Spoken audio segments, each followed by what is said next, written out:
안녕하십니까. 오늘은 지난 시간에 이어서 소개 및 명함 매너에 대해서 알아보도록 하겠습니다.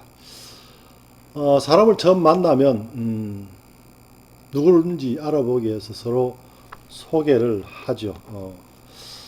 그래서 제일 먼저 소개에는 몇 가지 단계가 있습니다. 먼저 뭐 앉아 있을 때 서로 만나게 되면 당연히 일어서게 되죠. 그래서 동성끼리 만나서 소개를 할 때도 당연히 일어서서 서로 소개를 하고 소개를 받는 것이 맞습니다. 그 다음에 뭐 연장자, 성직자, 상급자 소개받을 때는 남녀에 관계없이 일어서서 받는 게 맞죠. 그래서 요즘은 서로 소개를 하고 소개를 받을 때는 일어서는 것이 첫 번째 단계일 수 있습니다. 두 번째, 역시 아이 컨택이 중요합니다. 상대방의 눈을 바라보면서 아주 반가운 즐거운 표정을 짓는 것이 두 번째 단계가 되겠습니다. 세 번째, 이제 악수나 그동안에 우리 인사하는 방법, 그래서 악수나 인사를 나누게 되죠.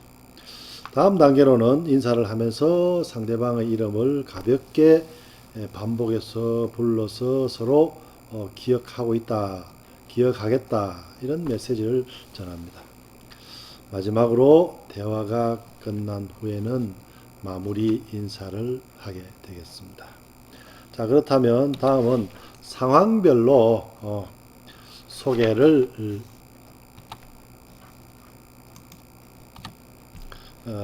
하는 방법을 좀 보도록 하겠습니다.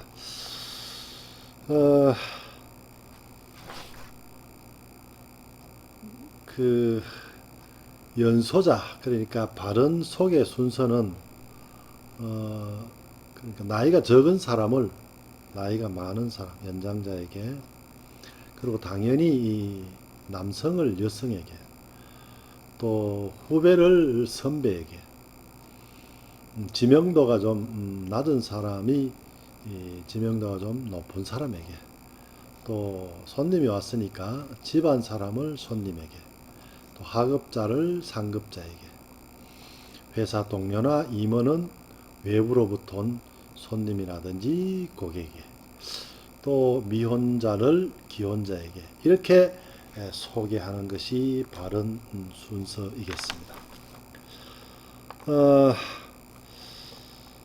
자기 자신을 소개를 할 때는요, 당연히 이름과 이제 성을 알려주는 것이 맞고요. 자신이 자기 자신을 소개할 때에는 앞에 존칭, 즉 다시 말해서 미스터, 미시스, 미스 이런 존칭을 붙이지 않습니다.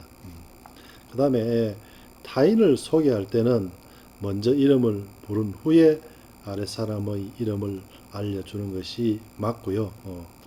예를 들어서 미스터 리가 윗사람이고 미스터 킴이 아랫사람이면 미스터 리, this is 미스터 킴 이렇게 소개를 하는 것이 맞다는 겁니다. 그래서 앞서 말한 바른 순서가 이렇게 이루어진다. 그 다음에 이제 소개를 받으면 뭐 대화를 하고 대화가 끝나면 또 헤어지고 이런데 그 중에 한 가지만 좀 강조하고 싶다면 처음 만난 사람, 처음 소개받은 사람과 대화 중에 우리가 좀 피해야 할 것들, 과도하게 깊이 있는 정치 문제라든지 종교, 금전, 또 무슨 뭐 신체의 문제 이런 것들은 피하는 것이 맞습니다. 지나치게 뭐 직장 문제, 가족 문제, 개인적인 주제들도 되도록이면 꺼내지 않는 게 맞죠. 자, 이렇게 이제 서로 소개를 받고 소개를 하고 이런 상황들 중에 명함을 주고 받게 됩니다. 그래서 이 명함은요, 여러분들이 사회생활 하면서 굉장히 중요한 뭐라 그럴까, 기본적으로 여러분들이 알아놔야 하고, 또 여러분들이 사회에 나와서 어떤 일을 하든 직업을 갖게 되면 그것이 뭐 어떤 기업 또 조직에 속해 있든 아니면 개인적인 일을 하든 자기 자신을 알리고 또 상대방이 알 수 있도록 정보를 제공하는 아주 중요한 수단이 바로 이 명함이 되겠습니다. 자, 그렇다면 이 명함을 올바르게 사용하는 방법은 국제 매너에서 아주 중요합니다. 중요합니다. 그래서 동양에서는요, 역시 중국이, 서양에서는 프랑스가 이 명함을 제일 먼저 사용했다, 시작되었다는 의견이 대체로 지배적입니다. 동양에서는 역시 중국의 이 춘추전국 시대, 그때 이제 친구가 부재 중이면 자신의 이름을 이렇게 적어 놓고 오는 습성이 있었습니다. 그래서 집에 돌아온 친구가 이제 그 적어 놓은 메모를 보고 찾아가서 인사하고 이런 것이 시작이 됐고요. 서양의 프랑스 루이 14세 때 사교계 부인들이 트럼프 카드에 자신의 이름을 써서 왕에게 자기를 소개하는 걸로 올렸는데 이것이 시초가 되었다. 그래서 동양에서는 춘추전국시대 공자, 서양에서는 루이 14세 때 명함이 처음 사용되고 시작되었다. 이렇게 한번 기본적으로 여러분들이 알아놓으면 되겠습니다. 자, 그렇다면 명함을 이제 앞으로 여러분들도 이제 제작을 해서 사용하게 되는데 대체로 명함은 세계적으로 그 크기가 거의 공통적입니다. 가로 세로 한 9cm에서 5cm 이 정도의 크기입니다. 그래서 과도하게 명함을 크게 만든다든지 적게 만든다든지 이런 건 특히 이 비즈니스 명함에서는 좀 삼가해야 된다. 또 이 비즈니스 명함에서는 과도하게 뭐 컬러스러운 명함을 색상을 종이를 쓴다든지 이런 것은 좀 피해야 할 것들입니다. 그 다음에 그렇다면 그 이제 명함 속에 꼭 들어가야 할 항목들이 있습니다. 그건 바로 지금 PPT에서 여러분들이 보다시피 회사 로고 심볼, 그리고 무엇보다 중요한 자기의 이름, 그 다음에 회사에서의 직위 직책, 그 다음에 소속의 단체 이름, 회사 이름, 주소, 전화번호, 팩스번호, 이메일 주소. 여기에서 요즘은 무엇보다 중요한 게 휴대폰 번호죠.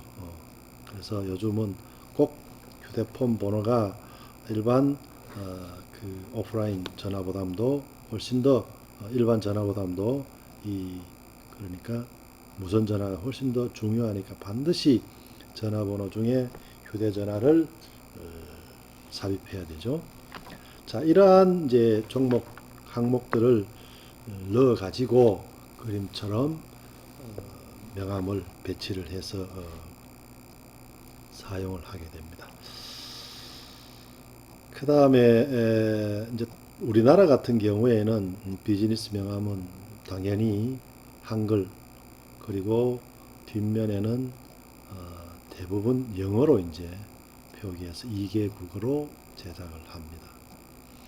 또 유럽이나 미국 이쪽에서는요, 자신의 그 신용도를 위해서 명함에 박사 학위를 가지고 있으면 학위를 넣기도 합니다.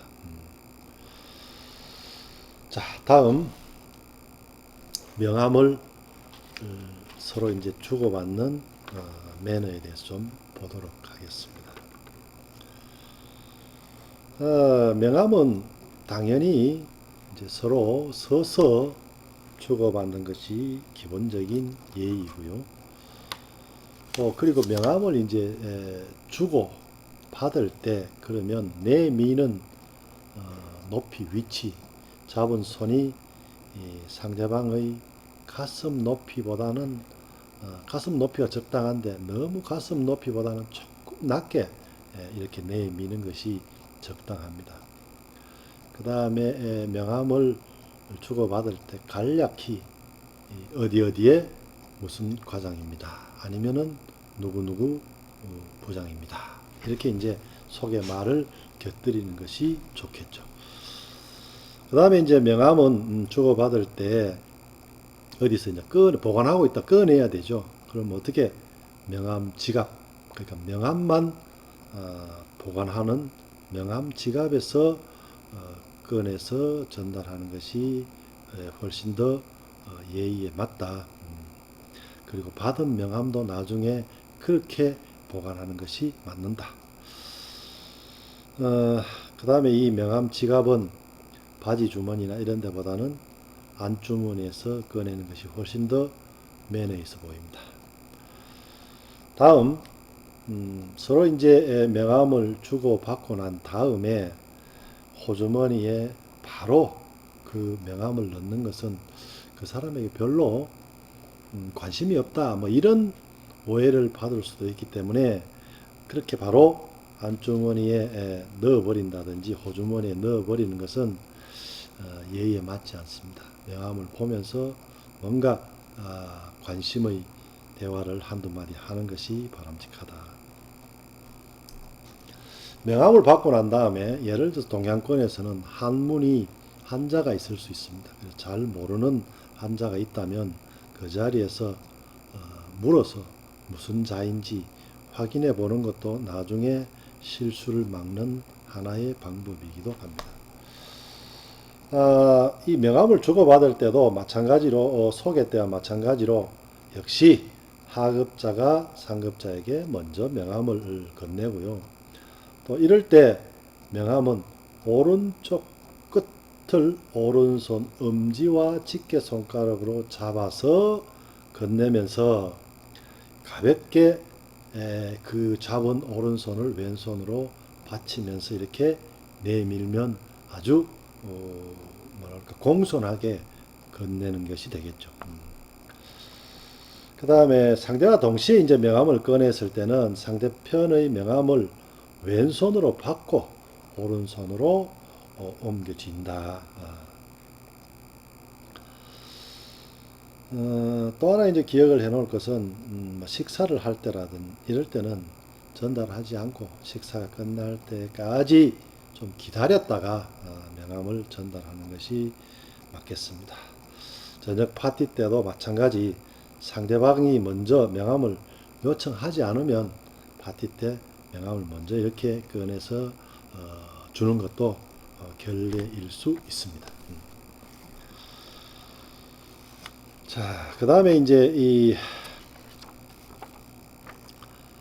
명함을 주고받을 때 여러분들이 특히 하지 말아야 할 주의사항을 한두 가지 더 강조를 한다면 서로 그 소개받는 좌석에서 명함을 주고받았는데 혹시 메모지가 없어서 받은 명함에 그냥 바로 거기다가 무슨 메모를 한다든지 글씨를 쓴다든지 이건요 굉장히 상대방에게 결례하는 겁니다. 극단적으로 말하면 상대의 얼굴에 낙서하는 거나 마찬가지예요. 결코 그런 일은 삼가하는 것이 맞습니다. 또 이제 가끔 명함에 메모를 해야 될 경우가 있죠. 그 회사의 소속이라든지 뭔가 명함에서 기록해서 다음을 위해서 뭔가 그 메모해야 될 일이 있을 때는 반드시 명함을 건네받은 사람에게 양해를 구하고 제가 명함에 다음을 위해서 기억하기 위해서 편의를 위해서 메모를 좀 하겠습니다. 이렇게 양해를 구하는 것이 맞습니다. 또 이렇게 이제 양해를 구하고 메모를 할 때도 너무 삐딱하게 그냥 낙서도 아니고 흘려 쓰듯이 그것보다는 정자로 반드시 메모하는 것도 훨씬 더 상대방에게 좋은 이미지, 상대를 배려한다는 이미지를 줄 수 있습니다.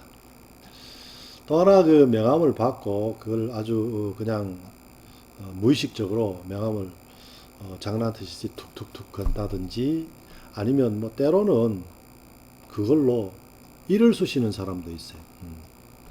또 그걸 또 대화 중에 무심코 만지다가 구겨버린다든지 또 아니면은 뭐 명함을 함부로 이렇게 들고 있다가 바닥에 떨어뜨린다든지, 이건 그 상대방을 아주 무시하고 무관심하게 만드는 그런 결례의 행위가 되겠습니다. 마찬가지로 명함을 받은 명함을 업무가 다 끝나고 자리를 파할 때 그냥 자리에 두고 나온다든지, 이런 실수는 없어야 되겠습니다.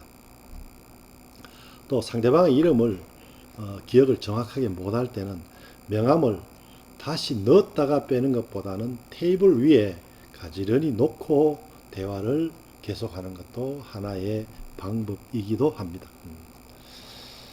자, 이런 것들을 꼭 주고받을 때 여러분들이 기억해 두시면 서로 소개받고 소개하고 명함을 주고받을 때 훨씬 더 매너 있는 사람의 이미지를 줄 수 있다. 꼭 기억해 두시기 바랍니다. 다음, 그럼 받은 명함을 그럼 어떻게 이제 좀 활용을 잘하고 정리를 해야 되는데, 사실 옛날에는 이 명함을 많이 주고받는 사람들은 굉장히 이 명함을 정리하는데 시간을 많이 쏟을 수밖에 없었어요. 왜? 한꺼번에 100장이면 100장의 명함을 딱 정리하면 뭐 가나다 순으로 하든 아니면은 거래처 뭐 카테고리별로 하든 아니면은 뭐 사람들의 그 모임이면 모임의 그 분류로 하든 할 수 있었는데, 이 명함이라는 게 계속해서 쌓이잖아요. 그럼 정리하면 그걸 다시 업데이트 해야 하는 과정들이 있는데, 이건 쉽지 않습니다. 근데 요즘은 어때요? 바로 여러분의 손에 컴퓨터를 다 한 대씩 들고 다니는데, 요즘 스마트폰에 앱을 내려받으면 명함을 받았을 때 이제 손님과 헤어지고 자기가 혼자서 정리를 할 때 그거를 촬영을 탁 하면 그 스크랩 되듯이 다 돼요.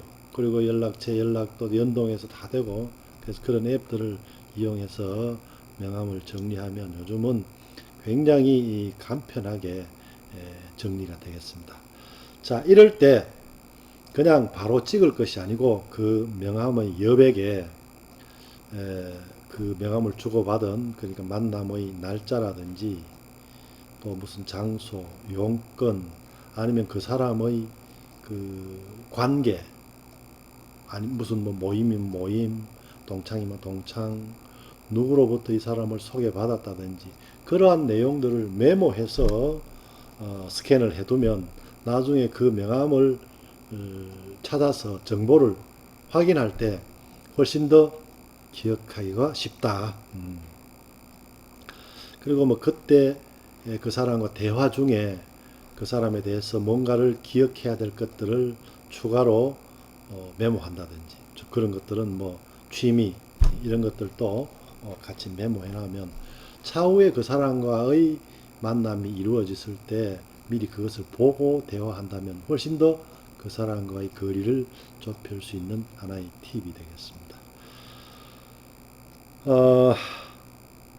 명함은 여러분들이 이제 이 방금 우리가 이야기한 이 내용들 중에서 특히 명함은 어떤 내용들을 담아야 하느냐, 그래서 여러분들 미리 안내된 것처럼 여러분이 앞으로 학교를 졸업하고 취업을 한다든지 여러분들의 일을 했을 때 자기 명함을 만들어야 합니다.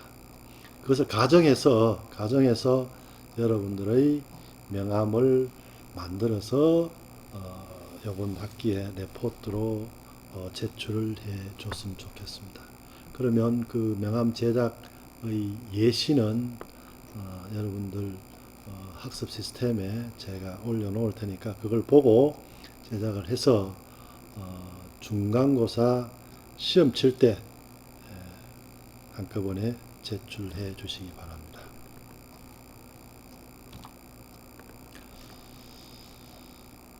자, 다음. 자, 대화 매너 좀 보겠습니다. 대화란 인간만이 소유할 수 있는 특권이죠. 그래서 다양한 인간관계를 공유하게 해주며 적극적인 나의 표현의 수단이기도 합니다. 그렇기 때문에 무엇보다 서로를 이해하고 받아들이려는 자세가 필요하며 열린 마음으로 대화를 임할 때 쌍방적이고 질적인 대화가 이루어질 수 있습니다. 그래서 좋은 대화는 일상에 활력을 불어넣고 사업을 성공적으로 이끌며 진실한 우정과 화목한 가정을 약속하는 것이 대화입니다. 그래서 바른 대화를 하기 위해서는 몇몇 가지 상황들을 보도록 하겠습니다. 자, 대화하는 사람들에게는 그 적정거리라는 게 있습니다. 그것이 통상 60에서 70cm가 가장 이상적이다. 그래서 너무 가까이 다가가면 상대방에게 불편하다든지 아니면은 위협적인 느낌을 줄 수 있기 때문에 이건 좀 적정거리가 필요하다. 자, 이 적정거리에 대해서 좀 나라마다 적정거리가 어떻게 좀 달라질 수 있는데 거기에 대한 조사한 내용들을 한 가지 소개해 드리겠습니다. 타인과의 적정거리가 나라마다 다르다는데요. 낸시 펠로시 그 미 하원 의장이 최근 여성들과의 부적절한 신체 접촉 때문에 논란을 빚은 민주당의 그 대선 주자죠. 바이든 부통령. 그래서 스트레이트 암 클럽에 가입하라 이렇게 충고를 했답니다. 그래서 상대방과 한쪽 팔을 뻗은 정도의 거리를 두라는 뜻으로 정치 전문 매체 폴리티코는 타인과 적절한 퍼스널 스페이스를 지키라는 의미라고 한답니다. 그래서 퍼스널 스페이스는 사람들이 타인으로부터 침범받고 싶어 하지 않는 물리적 공간, 즉 타인과의 거리라고 할 수 있습니다. 2017년 문화심리학자들이 42개국 8,943명을 대상으로 적절한 퍼스널 스페이스를 조사한 결과 나라별, 문화별로 조금 차이가 있었습니다. 가벼운 키스와 포용 등이 허용되는 이른바 접촉 문화권에서는 퍼스널 스페이스가 좁았고 아시아, 중동 지역처럼 낯선 사람들과 신체 접촉을 금기시하는 비접촉 문화권에서는 퍼스널 스페이스가 상대적으로 넓었습니다. 타인에게 퍼스널 스페이스를 가장 많이 허용하는 사람들은 아르헨티나 사람들이었습니다. 평균적으로 낯선 사람들과는 76.2cm, 지인과는 60cm, 친밀한 사람과는 39cm가 적절한 퍼스널 스페이스라고 생각합니다.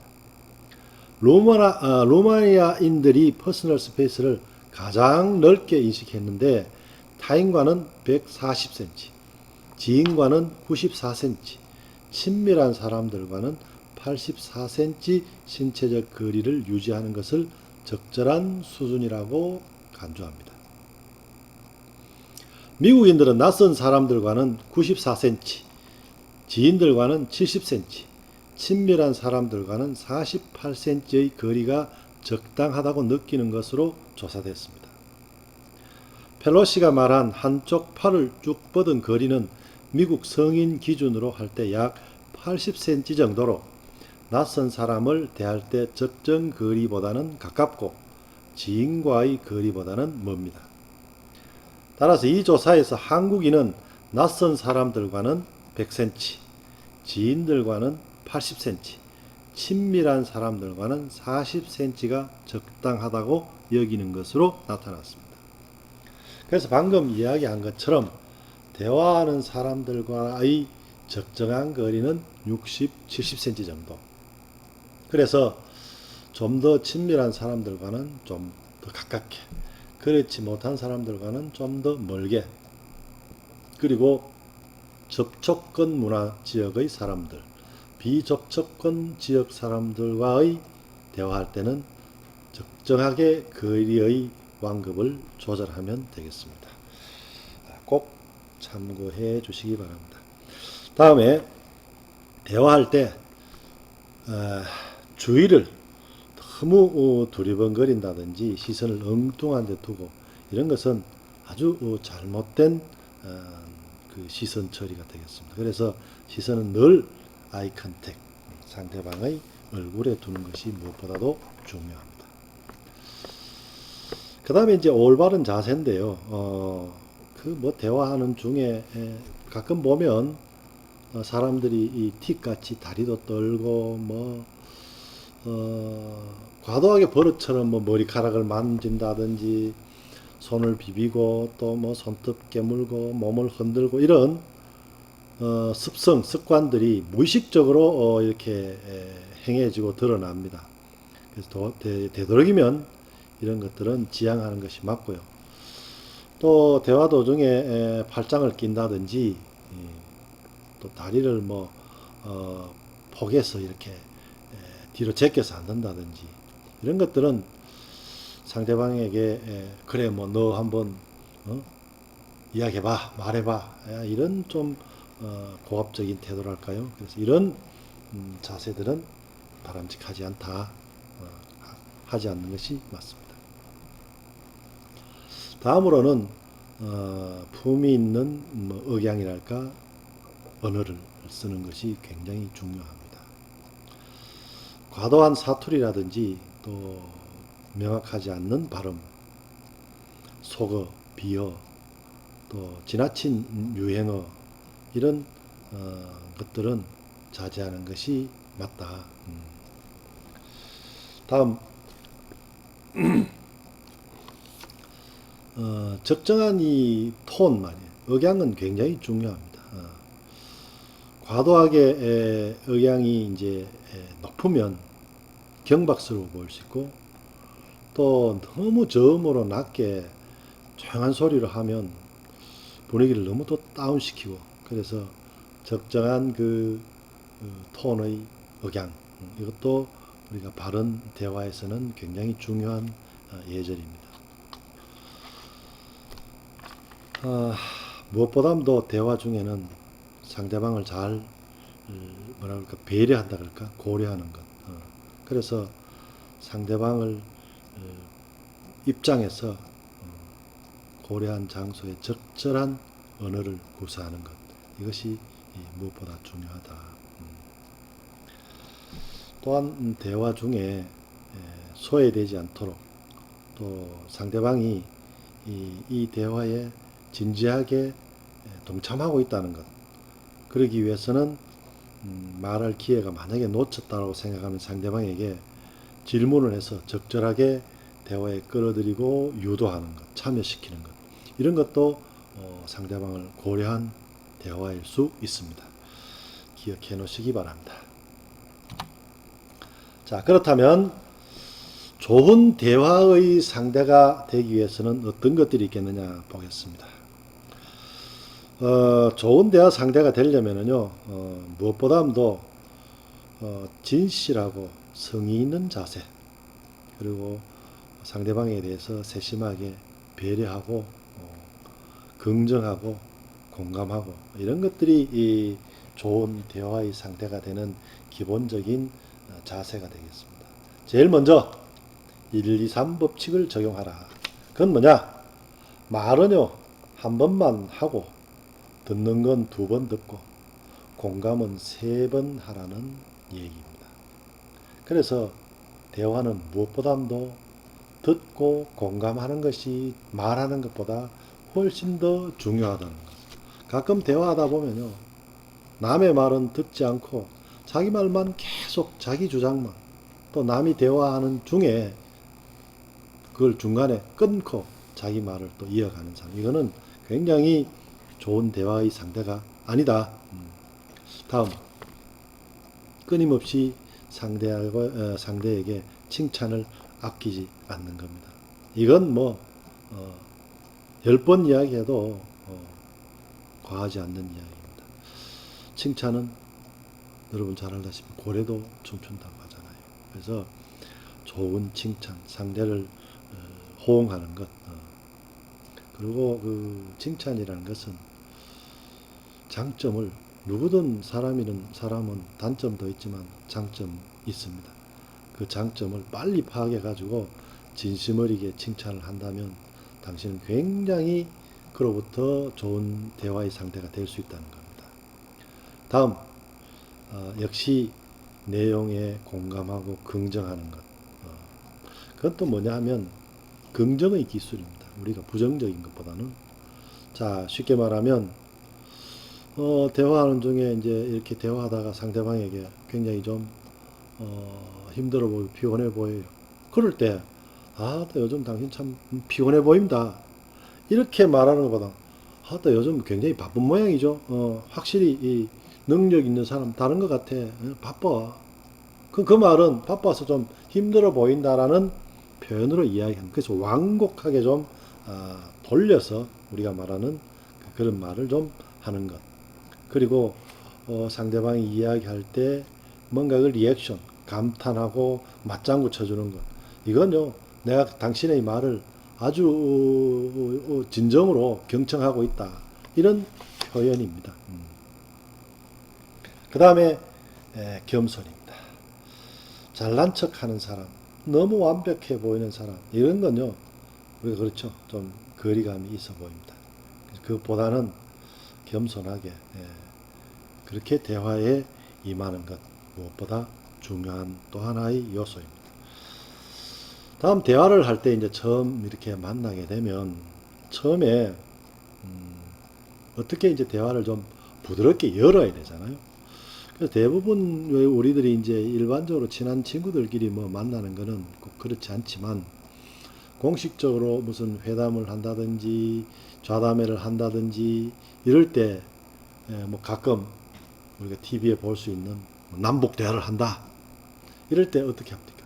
제일 먼저 뭐 오시느라고 수고를 하셨는데 오늘 뭐 날씨가 좋아서 이렇게 이제 이야기를 뭐 처음 장을 열죠.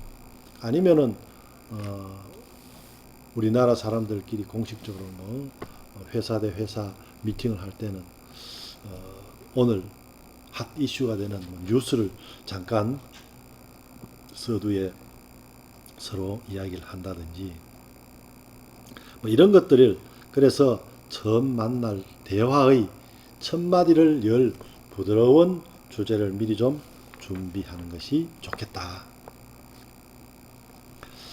그 다음에 이제 대화의 룰을 지키는 겁니다.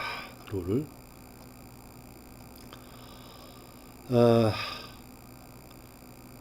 이 룰이라는 건 규칙이죠.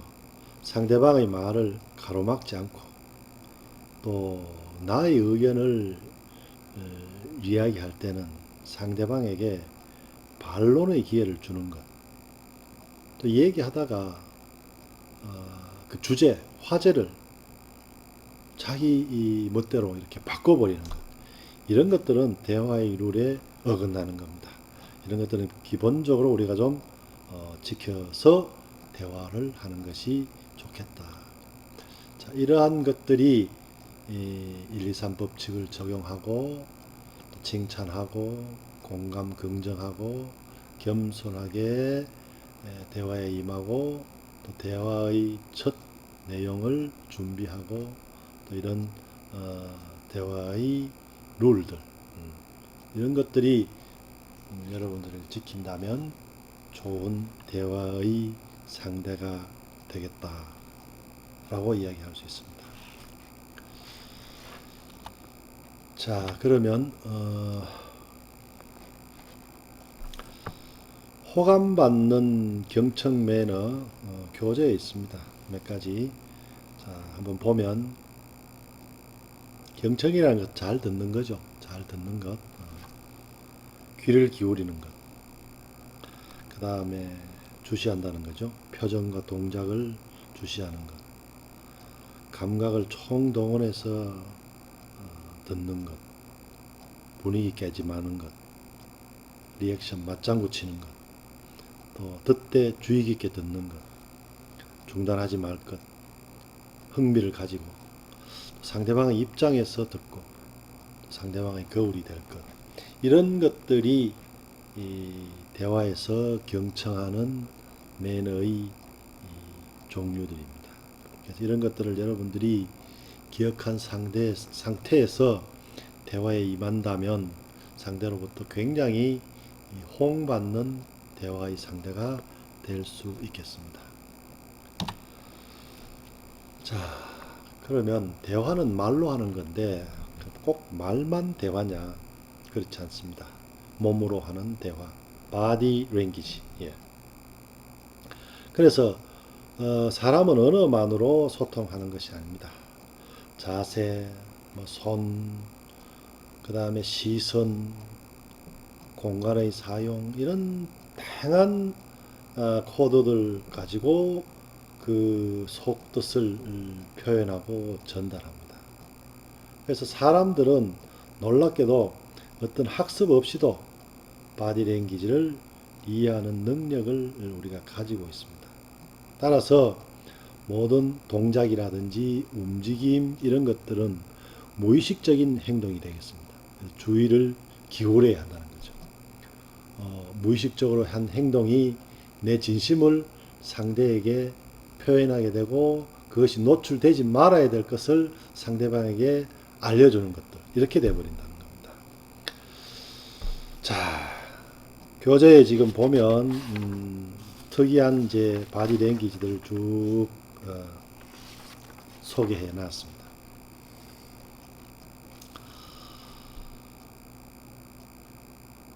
영국, 프랑스 이쪽에서요, 눈꺼풀을 검지로 이렇게 잡아당기면 날 속일 수 없어, 뭐 이런 뜻이래요. 또 이태리 쪽에서는 눈꺼풀을 검지로 이렇게 잡아당기면 조심하고 집중하라, 이런 뜻이랍니다. 그 다음에 이제 이 코가 굉장히 많은 것들을 표현하는데 프랑스에서 코를 이래 비틀면 술에 취했다는 뜻이랍니다.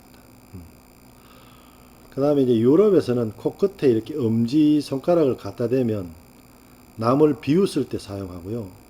양쪽 엄지 손가락을 사용하면은 보다 더 심한 조롱의 뜻으로 이렇게 바디 랭귀지라고 합니다.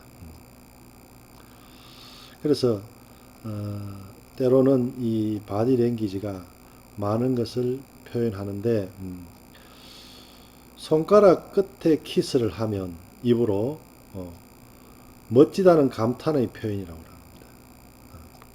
라틴 아메리카에서. 근데 프랑스에서는 프루트 부는 신음을 하면 입으로 당신이 너무 오래 이야기를 해서 지루하다는 뜻을 표현할 때 그렇게 한대요.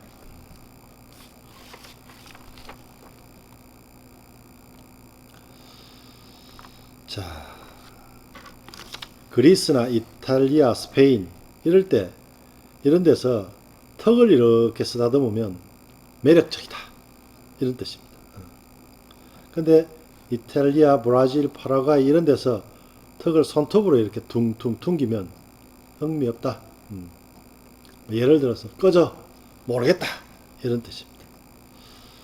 자, 이 중에 엄지와 검지 손가락으로 둥근 원, 즉 다시 말해서 오케이, 세계 각국에서 거의 통하는 사인입니다. 근데 브라질하고 독일에서는 이게 조악하고 외설적이다라는 표현도 된대요. 또 프랑스에서는 가치가 없다, 이런 뜻도 되는 겁니다. 그 다음에 엄지와 중지를 엇갈리게 이렇게 하면 유럽에서는 행운, 보호를 뜻하고요.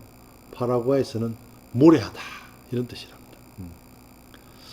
다음 역시 이제 손가락인데 중지를 딱 이렇게 뻗쳐 세우면 이건요, 세계를 막론하고 외설적인 표현입니다. 스포츠 선수가 그라운드에서 이런 걸 해서 곤욕을 치른 경우가 종종 있었죠. 자, 다음 엄지와 중지 사이로 엄지손가락을 내밀면 우리나라에서는 욕이죠. 근데 유럽이나 지중해 몇몇 나라에서는 경멸을 뜻합니다. 그런데 반대로 브라질이나 베네수엘라에서는 행운을 뜻하는 표시로 엄지와 중지 사이로, 검지와 중지 사이로 엄지손가락을 내밉니다. 그러면 브라질과 베네수엘라에서는 행운인데 한국에서는 좀 욕이죠. 네, 그렇습니다. 그 다음에 팔짱을 이렇게 탁 끼는 것은 핀란드에서는 오만하다, 자존심이 세다, 뭐 이런 뜻이에요.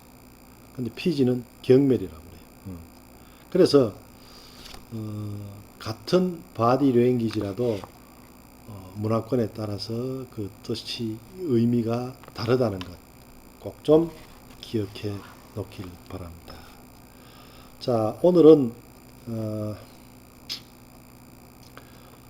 사람이 만났을 때 소개를 하고 그 소개 중에 명함을 주고받고 그리고 난 다음에 소개받은 사람과 대화하고 그리고 대화하면서 어떻게 우리가 대화하는 것이 바람직한지 그런 내용들을 보면서 바디랭귀지까지 봤습니다.